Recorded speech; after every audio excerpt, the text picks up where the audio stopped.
একজন সাহাবী বিশ্বনবী মুহাম্মদুর রাসূলুল্লাহ সাল্লাল্লাহু আলাইহি ওয়াসাল্লামের কাছে আয়েশা বলতেছেন, ইয়া রাসূলুল্লাহ ইয়া হাবিবাল্লাহ, আমি তো রোজা রাখতে পারি না হুজুর, শরীরে তেমন এনার্জি নাই, আমার চেহারাও ভালো না, আমার শরীরের মধ্যে তেমন রক্তগ্রস্ত মনে হয় নাই, আমি রোজা রাখতে পারি না হুজুর।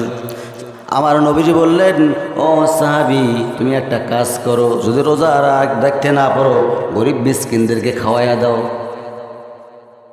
সাহাবী বললেন, ইয়া রাসূলুল্লাহ ইয়া হাবিবাল্লাহ, আমি তো নিজেই গরিব হুজুর, কাকে আমি খাওয়াবো? আমার নবীজির সামনে সঙ্গে সঙ্গে এক টোপলা, একটা কার্টুন ধরতে পারেন আপনি, একটা টোপলা খেজুর নিয়ে আসলেন। কে যেন খেজুর নিয়ে আসলেন।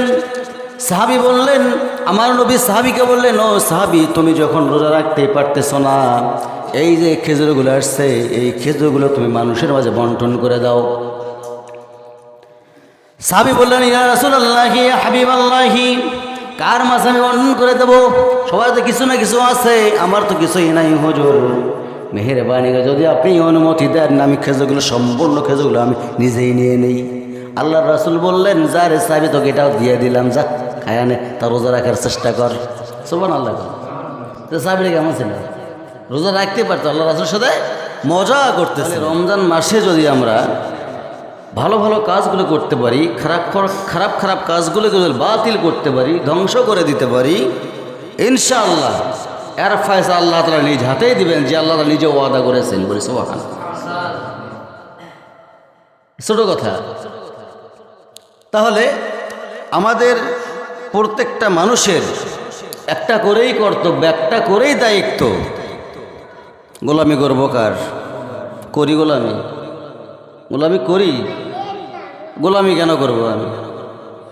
আচ্ছা, আল্লাহ তাআলা কি বলছেন? আমি প্রত্যেকটা নবী রাসূলকে দুনিয়াতে প্রেরণ করেছি কেবলমাত্র শুধুমাত্র আমার গোলামি করার জন্য, আমার দাসত্ব করার জন্য এবং তাগুতকে পরিহার করার জন্য। তাগুত কি? মানব রচিত আইন, পাবি আলামিন, এখন মুখস্থ হয়ে গেছে, তাই না? তাহলে আল্লাহর গোলামি কি? সর্বক্ষণ আল্লাহর ধ্যানে মগ্ন থাকা। আচ্ছা, এখন অনেকেই বলে, আমি তো রাজা বাদশাহ মানুষ, আমি কেন গোলামি করতে যাবো? হয় না? অনেকে বলে না, আমি তো রাজা বাদশাহ মানুষ, আমি কেন গোলামি করতে যাব? আরে বাবা, তুমি তো গোলামি করার জন্যই আছো। আল্লাহ তোমাকে দুনিয়াতে প্রেরণ করছে গোলামি করার জন্য। তো মূলত কথা হচ্ছে, রোজা রাখলাম, কি করলাম?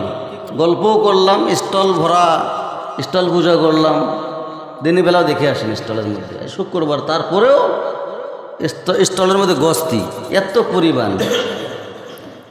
মিথ্যা কথা বললাম, চগলখুরি করলাম। সামনে নাকি ফিরে আবার কিসের নির্বাচন আসবে লাগছে? উপজেলা নাকি চেয়ারম্যানই নির্বাচন আসবে লাগছে। এগুলোর কথা এখন স্টলে দিনের বেলায় রোজা রাইখা এগুলো চলতেছে। আমরা ওইদিকে যাবো না রোজা রাইখা, ইনশাআল্লাহ।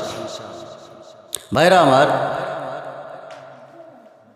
এই রমজান মাসে দেখবেন পুরুষের চাইতে মহিলারা কিন্তু রোজা রাখে বেশি, ইবাদত করেও তারা বেশি, কিন্তু কাজে আসে না। কেন আসে? কাজে আসে শুধু রমজান মাসেই তারা আল্লাহর উপরে ভরসা করে থাকে। রমজান পার হইলেই সব শেষ। স্বামী যদি বলে, কে গো মুখের মা, ওইদিকে যাস না, ওইদিকে না গেলে মোর কামই হবে না, ঠিক কিনা? বলে না?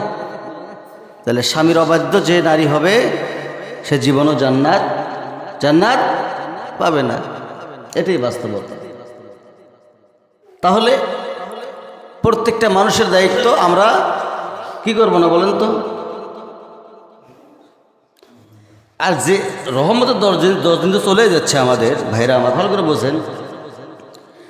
রোজা আমরা ছেড়ে দেব না। কার কারণে ছেড়ে দেব না? আল্লাহর কারণে। আল্লাহর কারণে ছেড়ে দেব না, আল্লাহর ভয়ের কারণে ছেড়ে দেব না। যে রোজা যারা রাখি নাই তারা ধরবো আজকে ইনশাআল্লাহ। ভাইরা আমার, এ রোজা যে আমি যে বললাম মিথ্যা কথা বলা যাবে না, না খেয়ে থাকার নাম কিন্তু রোজা নয়। কথাও যে বলা যাবে না, অতিরিক্ত কথা বলা যাবে না, এর নামটাই হচ্ছে রোজা।